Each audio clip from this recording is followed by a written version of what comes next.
ទេសភាពថ្ងៃរៀបលិចនៅកំពង់ធំបឹងមហាធំធេងបាទបឹងបណ្ណានៃស្អាតអត់ងាកមកមើលចុងភៅយើងមួយនោះបាទធ្វើលេខការដែរដេកគួយហើយបាទឥឡូវដូរចុងភៅបាទពីរដែរអូ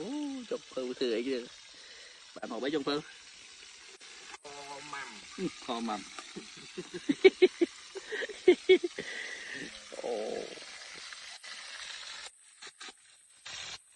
អូត្រីឆ្វៀតបាទអានោះត្រីឆ្លាំងអានេះអាដំអីអាដំអី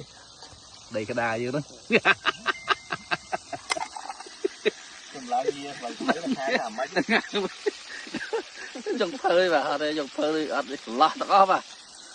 មានណាមានប្រពន្ធមួយស៊ីនគ្នាតាំងស៊ីនទេសភាពបាទម៉ៃដេកជួយចឹងបាទថ្ងៃណាក៏យើងនៅដេកបានដែរបាទឲ្យតែមានលុយអត់លុយចាប់ហើយ